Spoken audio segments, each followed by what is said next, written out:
Hello everybody, this is BScout100 and welcome back to some more Miles Edgeworth Attorney Investigation 2 Prosecutor's Path, the Grand Turnabout. In the previous episode we had talked to John Marsh and met up with Lang again to go head to head. And we got some more testimony here and there. If you really want to know, we'll go back and watch the previous episode. In this episode, looks like we need to find Mr. Marsh, so that's what we're going to do, and interrogate him. If you like what you see, leave a like down below, comment if you have anything to say, subscribe to me if you haven't already, and share with your friends so they can join in on this investigation. April 6th, 10:54 a.m. outside Grand Tower Plaza.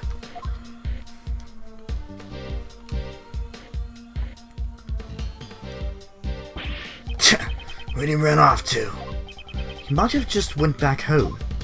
That's right. I mean, it doesn't look like they're going to get any filming done today. Or he may have run away. Aren't you just overthinking things? He's still a child. I can't imagine he could have murdered the president by himself. Who said he was alone? Or that monster helped him? The boy can summon a monster to his aid, right? Very funny. I'm not saying that kid's definitely the culprit. But right now, he's the most prominent witness we have. So we'll need to find that brat. Mr. Edgeworth! Gummy!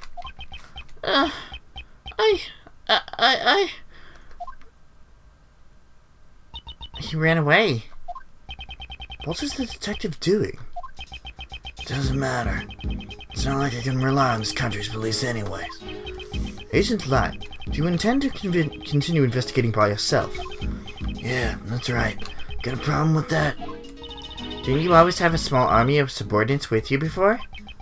That's right. But you know, being a lone wolf isn't all that bad. You don't have to worry about your subordinates or partners. All you need to are your fangs. Simple, right? Subordinates and partners.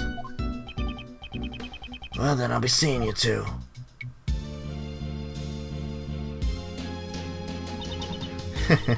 Things getting interested. I reckon I'm about to get real busy myself. After all, I got a pair of monsters to hunt. Definitely getting my hands on this scoop. You know what? I'm fine with this. Go away. Things have gotten pretty crazy, haven't they? Indeed. There's the footprints of Mozilla, and now the shadow of Gorby. It's almost exactly like the movie. How about we go monster hunting too? Well, isn't that one of Lang's men? He's one of Agent Lang's subordinates. We met him during another case. Excuse me. MIB? Really? Oh, Prosecutor Edgeworth, it's been a while. Shouldn't you be following Mr. Lang? Agent Lang, Shifu, is no longer my boss. What exactly happened? Do you remember the incident from 1 month ago? Really? That was a month ago? Oh, talk about dating it. The Yotgarasu incident we had been involved with. Agent Lang made a major mistake back then. He almost aided and abetted a dangerous criminal. Certainly, it had come quite close to that at the time. Shifu took responsibility for what happened, and our team was disbanded. Disbanded? So that's what Agent Lang was talking about when he said he had become a lone wolf. Then why are you here? Well, I was a little worried about Shifu. It seems that even now, he's still chasing after them. The ghost of 12 years past. Ghost of 12 years past? Just what are you... I'm sorry, I've already said too much. If you'll excuse me. These ghosts Agent Lang is chasing after. Do they also have something to do with this case? Looks like everyone's left now. So what do we do now? Well, Miss Hart is going after the monsters and Agent Lang is going after John. We should also try approaching this case from a different angle. What angle would that be? We should listen to what Judge Courtney has to say. That's right. If I'm not mistaken, Miss Courtney is... Well then, I shall take my leave here. I will be presiding over Patricia Rowland's trial. She said that she had a trial coming up. Indeed. Let's head to the courthouse as well. Okay.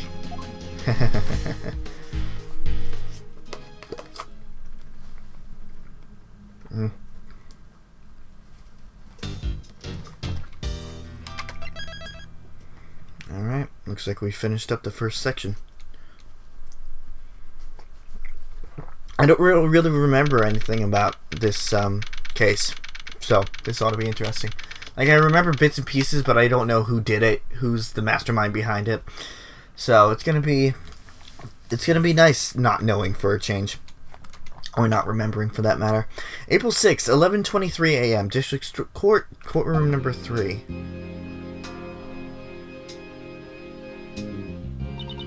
Court is now in session. Is the defense ready? Of course, Your Honor. We can begin whenever you want. The prosecution has been ready for us to start, Your Honor.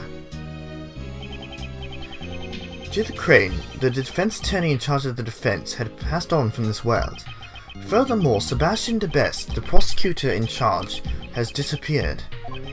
And so Francisca and Mr. Shields have taken over their duties. Before we begin, I would like to apologize for the delay of today's trial. As the crime took place in prison, a place where justice is normally administered, and the defendant was a warden of the prison, the further exasperating the situation. Additional time was specially arranged to investigate and prepare for the trial. In addition, the defense attorney in charge of the case, Joe Crane, has recently passed away. Due to these circumstances, the trial was further delayed. Mr. Shields, Miss Von Karma, at this time I'd like to give you my gratitude for taking up this responsibility on short notice. I guess this is the last job Courtney Pye's friend left behind for us, huh? Well, Uncle Ray's gonna be more than happy to help out. Although, having said that, I only had enough time to skim through the case files. You okay on your end, Franny Pye? What kind of prosecutor abandons his own case and vanishes without a trace? I won't allow any more delays in this trial while we wait for this foolish man to return. I've reviewed the evidence just now, so there should be no problem continuing the trial. You have my thanks. And with that, I hereby call the defendant, Patricia Rowland, to the stand. So we're gonna get to oversee the trial? I don't remember what voice I gave her. Also, it's the trial in 3D. Well, as close to 3D as it can get. So it's interesting. Now then, would the prosecution please give us the opening statement? Very well, Your Honor. The defendant. Please wait, Your Honor. What is it? Well, there's something I'd like you to fill me in on. Just what exactly am I doing in a place like this? Then perhaps you would do well to listen to the opening statement. And so if I listen, I'll get it, huh? Okay, then let's hear it. That was the plan from the start. Now, if you would kindly shut up and listen. The incident occurred in the detention center and the prison Warden Rowland is in charge in. The victim, Horace Knightley, was being held in the detention center. The prosecution is certain that this woman is the culprit. This knife, the murder weapon, is the decisive evidence. Huh? Miss Von Karma, is something wrong? That's impossible! The evidence is... What's wrong with the evidence, Franny Pye? The evidence... The knife's gone! The chisel with Jogan's bell attached to it is missing too! What?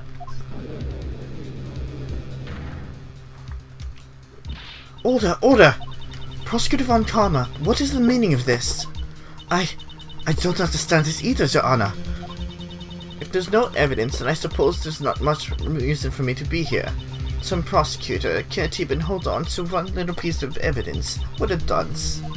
I only just reviewed everything that previous prosecutor had. It appears the culprit is that prosecutor, the Blunder boy. Boy Blunder, excuse me. And Courtney Pye. What is it? Your Honor, considering your predicament, what say we postpone the trial until later? The defense's proposal is overruled. Huh? Courtney Pie. I know, right? It'd be troubling for me if this trial would be delayed any further. I just want everyone to know that I'm innocent, and as soon as possible. Innocent? I have had more than enough of your foolish... And besides, you don't have any evidence, right? I recall a certain saying. In court, evidence is everything. Wasn't it? And since there's no evidence, that would make me innocent. Isn't that right, Your Honor? That is correct. What? The prosecution has not produced sufficient evidence to prove the defendant guilty. As such, I hereby find the defendant, Patricia Rowland. Hold your horse, Courtney Pie. You can't just declare her innocent all of a sudden. Is something the matter for the defense to object to a not guilty verdict? Well, I mean, even you must know that the warden over there is guilty, right? You were there with us when we found the murder weapon. Mr. Shields, a judge must remain impartial when handing down a verdict. That is why I cannot allow myself to get caught up in my own personal feelings. The person who was present when the murder weapon was discovered and the judge sitting before you now are two completely different people. You're kidding, right? I can only hand down a verdict based upon the evidence that was presented. So there's evidence! It's just... well, it's not here right now, but... a few minutes, that's all I need. I'll find the evidence and return to court without fail. The prosecution requests a brief recess, Your Honor. The defense would also like a recess, Your Honor. Courtney Pie, please. I understand. I shall grant your request. Well, Justine, darling, aren't you wishy-washy today? This court will now adjourn for a 15-minute recess, during which the prosecution and the defense shall prepare for a resumption of the trial. Understood, Your Honor. That was a close one. Court is now adjourned. Well, it's supposed to be court is now in recess, but close enough. April 6th, 11:38 a.m. District Court, 3rd floor lobby. Didn't we find it together? The evidence? Yes, we certainly did. Huh? What's the matter, Detective? It looks like the metal detector is reacting to this alligator. Really? Why? Of course, that's why the metal detector reacted. Judge Courtney, I'd like you to take a look at this. The chisel. Wasn't that just a fake murder weapon? Dugan hid this chisel inside his dog's mouth, and the real murder weapon was hidden in very much the same way. The real murder weapon is in the pond inside the alligator. I wonder if it was stolen by someone.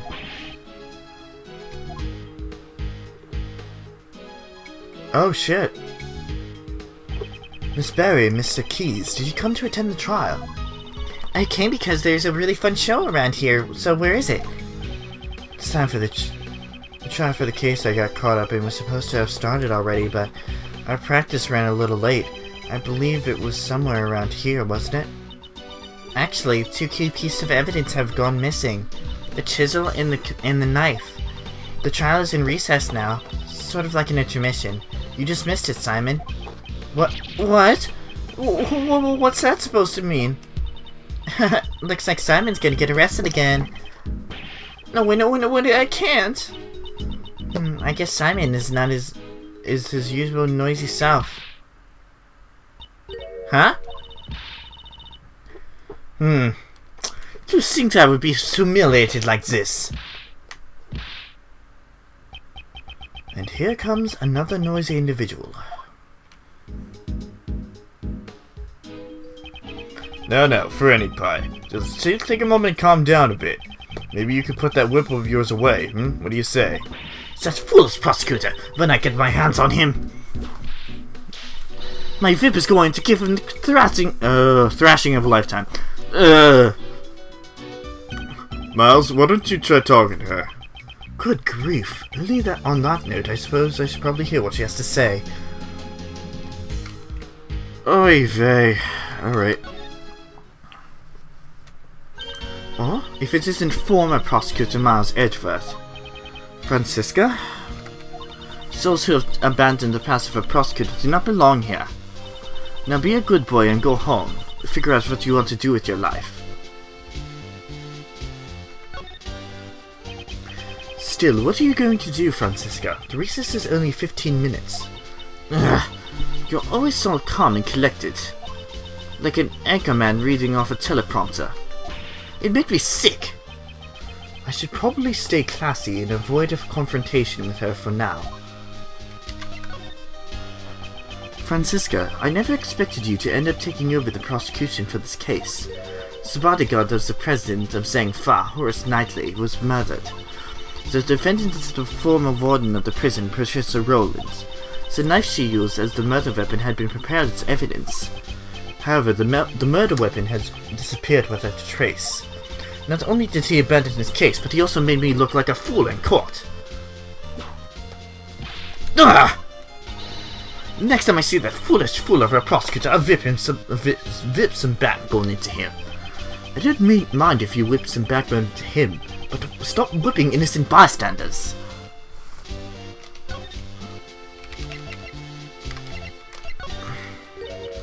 This is Zhang Fa's. Yes, the president of Zhang Fa, Dihu Huang. We just discovered his body recently. But what are you saying? There must be some kind of mistake. No, I confirmed it with my own eyes. There was no mistake. Then this incident, could it have been something to do with my trial? No, it's nothing of the sort. We just came here to speak with Judge Courtney. Miles Edgeworth, are you trying to distract me by showing me evidence that is unrelated to this trial? Ugh! My apologies. It seems I shouldn't have shown it to you. Shouldn't have shown it to me? Are you trying to conceal the incident from me? Ugh! Just what do you want from me?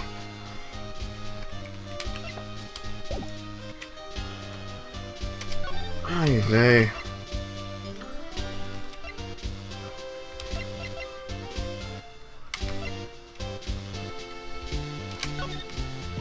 Miles Edgeworth, unlike you, I'm actually busy.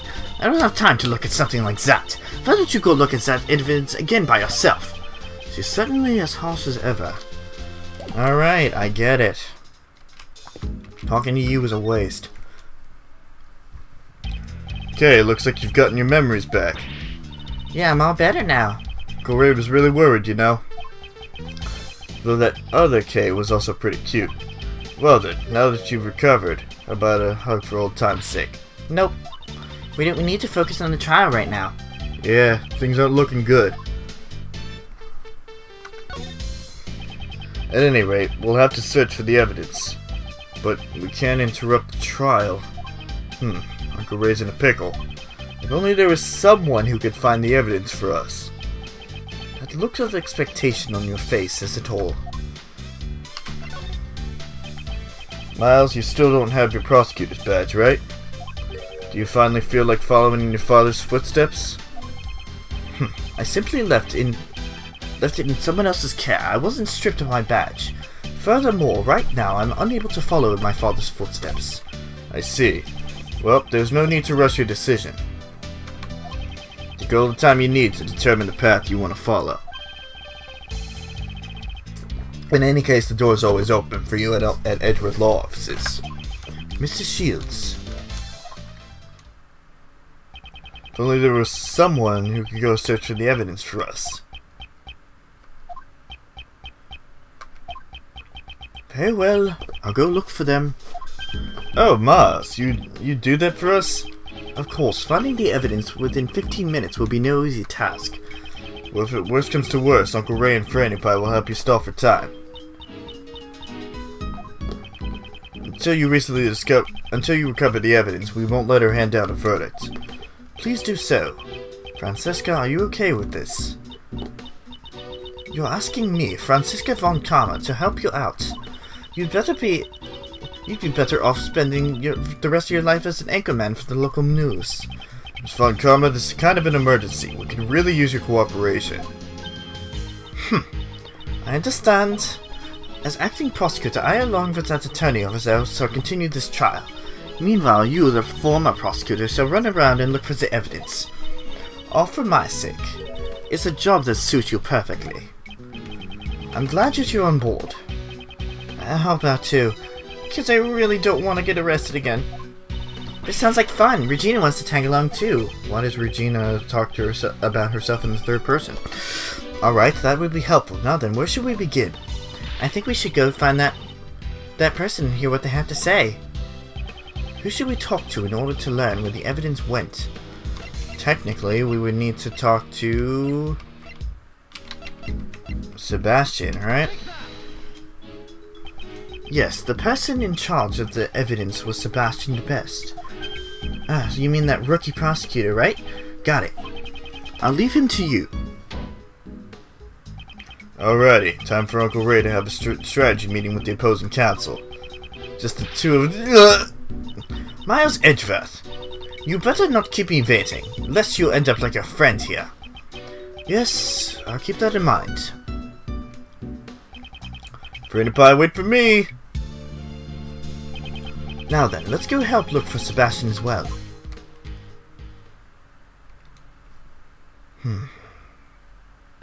Ah! Judge Courtney. If it isn't Prosecutor Edgeworth, I hope that all is well. All is not well, just what was going on in that trial earlier? Okay, there's no need to be for that. But, even though Miss Courtney should know exactly who the culprit is, what made you... In a court of law, the only thing that truly matters is the evidence. Whatever my own feelings may be, it should not affect the verdict. So this is the judge persona of Judge Courtney we're seeing. Cold-blooded and heartless. It's fine you think of me as such. Even as a judge, she's still this stubborn. Judge Courtney, there's just one thing I'd like to ask you. And what would that be?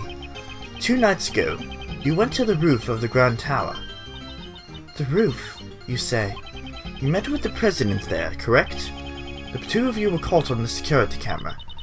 Is there some sort of problem with that? Today, the president's body was discovered, very close to the Grand Tower. That's... You understand now, don't you? You're a suspect. What happened between you and the president up on that roof? Nothing. We merely spoke for a few minutes. Once our business was done, I headed straight home. I took the elevator back down. Indeed, that was shown on the security camera footage as well. What exactly did you and the president talk about? That's... I cannot say. I see. However, I cannot afford to let up just yet. That being the case... I guess my remaining option is to use that. She is definitely hiding something. And I'm going to draw it out of her.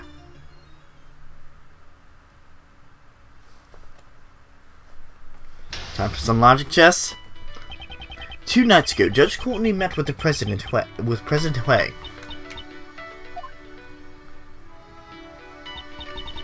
It is true that I spoke with President Hui on the roof of Grand Tower.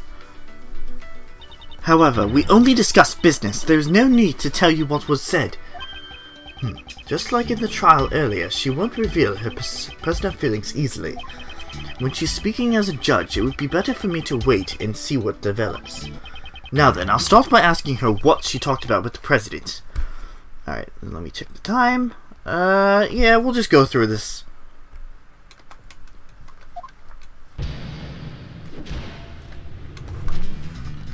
What did you and the president talk about? Could you tell me what you and the president talked about?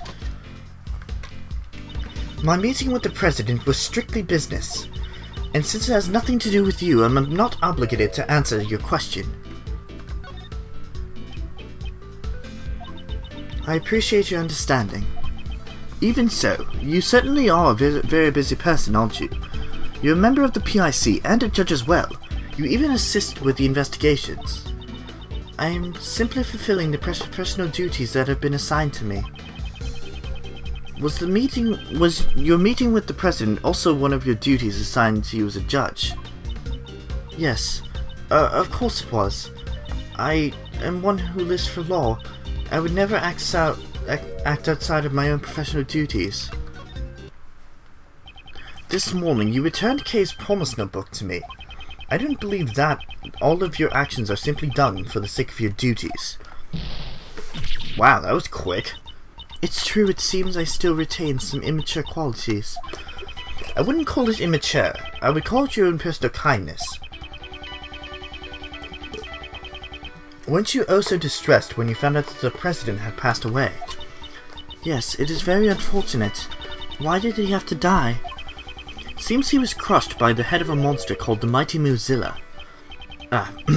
Excuse me, Mozilla is that true? You mean the president died at the temporary Mozilla film lot? Yes, that's right. I'm surprised you know about Mozilla. Yes. I had heard about it from Sebastian. He told me that the movie was being filmed near the Grand Tower. She seems awfully shaken up about that. And I'm also curious about Sebastian, who went missing along with the evidence. She said she wouldn't talk about the president. However, I might be able to get her to reveal her secret through another line of questioning. She is flustered beyond normal. There must be some reasoning behind it. Francisco may have taken over the prosecution in Sebastian's place, however, as long as he still possesses some of the evidence, the trial cannot proceed. I intend to carry out a fair trial. If the prosecution is unable to present evidence, the defendant must be declared not guilty. I am a judge. I cannot allow my own personal feelings to get in the way. So, you're saying that you're not in the least worried about Sebastian's whereabouts? Of course, I am. I'm worried about Sebastian as well, but... You're worried about Sebastian as well? Wouldn't that mean that there is someone else you're worried about? By any chance, would that person have something to do with your unnatural behavior? That's impossible! I am a follower of the law. I will not be swayed by personal feelings. As a judge, you're only human. It may be true that those who stand in court have a duty to follow the law. However, we're not superheroes. You and I are only human. It is impossible to completely ignore your own feelings and render an impartial judgment. It is as you say. As I am now, I cannot hand down an impartial verdict. Judge Courtney, why don't you tell me the truth? Just what am I supposed to do now? For Judge Courtney to become this distraught, I should find out exactly who she is searching for. Up until now, she has been wearing the mask of a judge. This time, I should be able to draw out her true feelings. Are you searching for Prosecutor the Best? Is the person you're searching for Sebastian by any chance?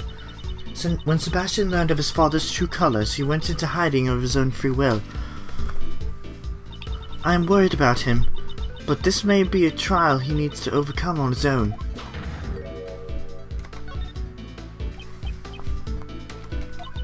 Since he went into hiding of his own accord, he could return whenever he wanted to. Could it be the person you're searching for is unable to return under their own power? In regards to that, my lips are sealed. I am unable to talk about it right now. When I think about what might happen to that child if I talked... Who's that child you speak of? That child? Could you tell me who you were referring to? It's nothing! Please pay it no mind. Judge Courtney's expression has changed. It seems I have managed to uncover a clue.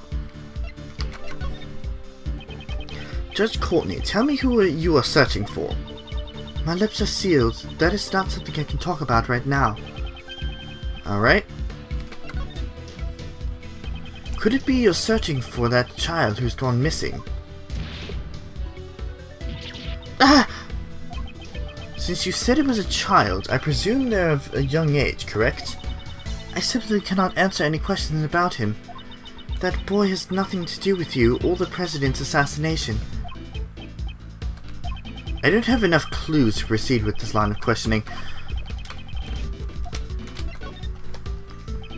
Are you searching for The mighty Mozilla? I don't have the time to play along with your jokes right now. It's not a joke, just a moment ago.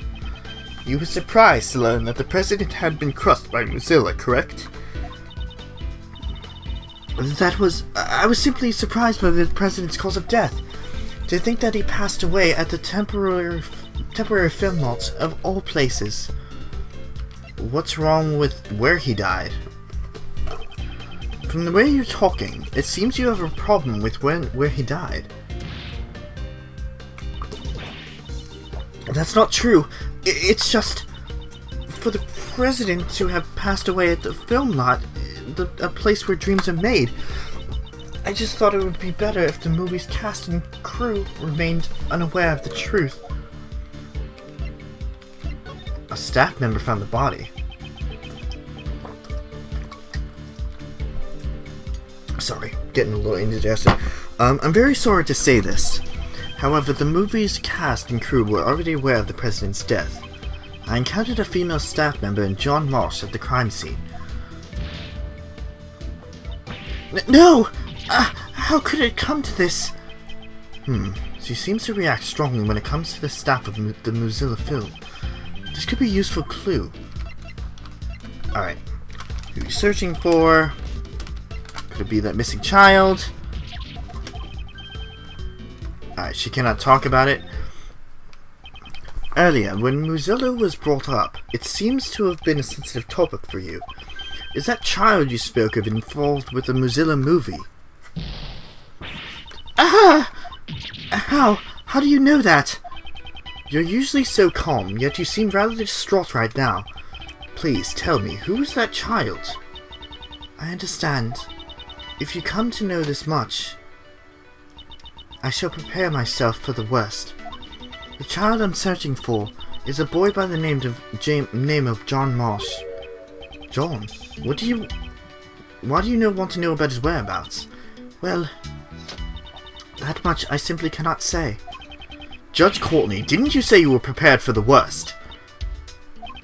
Even if you don't intend to talk, I am determined to expose the truth. That is my resolve. That took a lot of time. Why is she searching for John? I must get her to tell me the reason. Are you acquainted with him? Are you acquainted with John by any chance? He is a famous movie star. I doubt there is anyone who doesn't know who he is. I actually hadn't heard of him until I met with him today. That just proves you have much to learn. Allow me to give you a lesson. I know everything about him.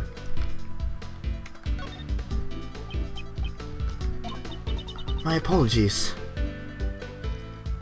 I seem to have lost my composure. You tend to lose your calm whenever the conversation turns to John, don't you? In any case, while I may know everything about John, it's a one-sided relationship. I don't have enough oh, okay. I know how to get past this one. Could it be that you're a fan of John Marsh? Yes. That's right. I am a fan of John Marsh, the famous child actor who's been called a prodigy. Alright, I think she's doing... I knew his movie was being filmed in front of the Grand Tower, so the temporary film lot had been on my mind. I see. I suppose a fan like you would be curious about that. Did you know that John was at the temporary film lot? Yes, of course I did. He said they would be filming there all day today, and yet... Wait a minute, you heard that from him? It almost sounds like as if John told you personally. I doubt he would give his schedule to a mere fan. That's true, isn't it? Please don't pay any mind to that statement. She made another slip of the tongue. She really must be worried about John. So she has spoken with John. This could be a useful clue.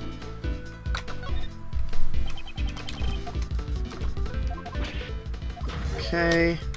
Wait and see. In any case. Alright, talking about a one-sided relationship. I understand you're worried about him, but aren't you a bit too flustered? You told me earlier that you had spoken with John. Doesn't that prove you are indeed acquainted with him? How could I have committed such an indiscretion? It appears that John and Judge Courtney are acquaintances. This could be a vital clue.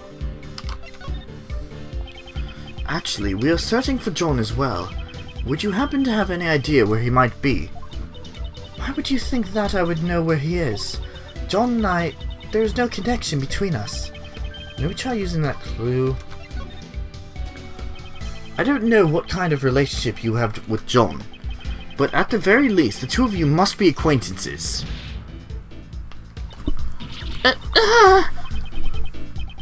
Judge Courtney, won't you allow us to help you in your search for him? Help? No, that won't be allowed. Who won't allow it? This so-called goddess of law? The person who knows where that child is. A kidnapper?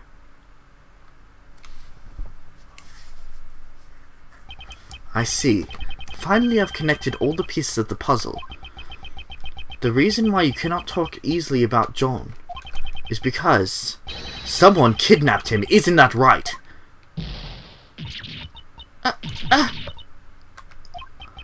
Judge Courtney, I would like to hear the truth from your own lips. I understand. This time, I will be truly prepared for the worst. It's just as you deduced. Someone has kidnapped John. As I thought, there was a kidnapping. Still, how is John's kidnapping related to you in any way? John and I are mother and child. Yep. I kind of figured that one out. What? I was unable to learn much about the conversation she had with the president, but I have learned of John's kidnapping. It was an unexpected result, but with that, it's checkmate.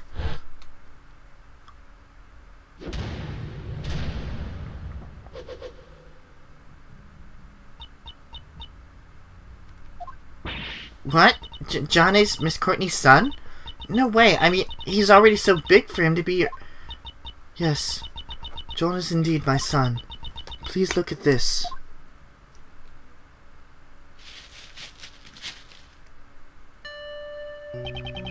This is a clipping from a magazine. It's an article about John. Do you always carry this around with you? Yes, I always keep it close by. It's like a charm to me. Seems that the bond that they share is a strong one. However, are you absolutely certain he's been kidnapped? Yes, I received a call from the kidnapper just before the trial started. What were their demands? They had only one demand. A not guilty verdict for Patricia Rowland. I see, so that's what happened.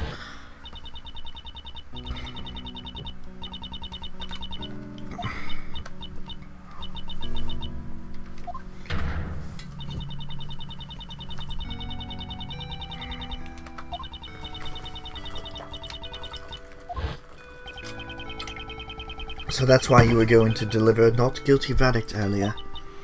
I am not qualified to be a judge. A judge must be able to remain impartial and composed above all else. And yet, despite this, in the trial just now, I was about to hand down a verdict that was led solely by my heart. Judge Courtney, the goddess of law must be furious with me. But I simply couldn't do it. I couldn't hand down a fair verdict if it meant I had to sacrifice my own son. Of course you can't. Okay. A real parent would never abandon their own child. If that makes the goddess of law angry, then maybe the goddess is the one who's wrong. The goddess is guilty. Guilty! Isn't that right, Mr. Edgeworth? Indeed. To declare a goddess guilty, we're responsible for upholding the law, but at the same time we are only human. Nobody would hand down a verdict that would sacrifice their own child. Thank you very much, Miss Faraday, Prosecutor Edgeworth. However, I cannot simply run away from the courtroom. Judge Courtney, so this is where you've been. It appears it's time. Miss Courtney! My father, he was a prosecutor. Your father?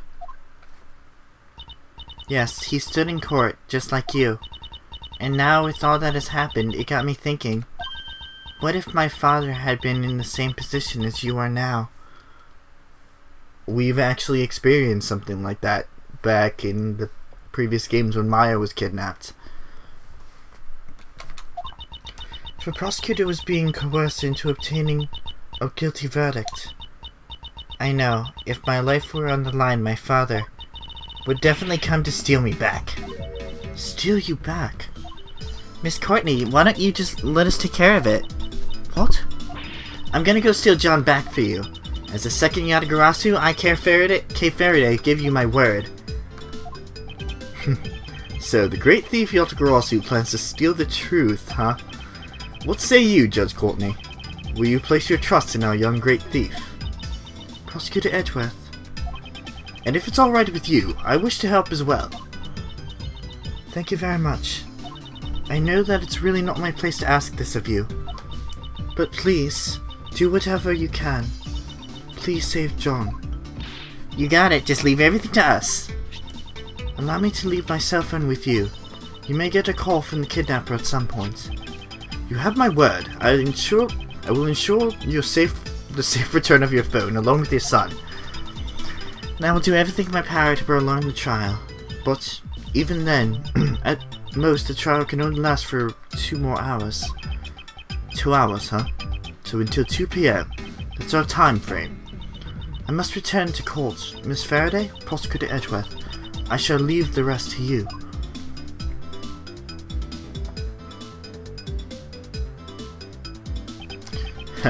Okay, I thought you were taking a break from being the great thief. As of right now, the great thief Yatagarasu is back in business. Alright, time to put the gloves on and hit the pavement. It's my first request, after all. That's so. In that case, we better begin our investigation post-haste. If we hope to track down John. Where'd he run off to? He might have just gone... Okay, alright. This episode is getting a little long.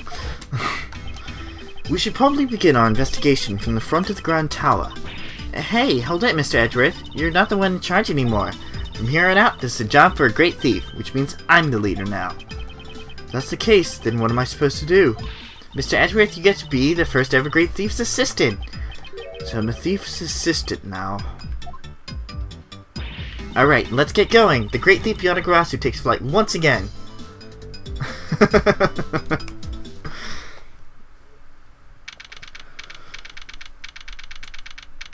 April 6th, 12:10 p.m. outside Grand Tower Plaza. Sorry for the elongated episode. I wanted to get through that segment, and in all reality, it's probably best that we did. In the next episode of Miles Edgeworth AAI2 Investigation 2 Prosecutor's Path, the Grand Turnabout, it's time to start the search for John. I will see you guys later.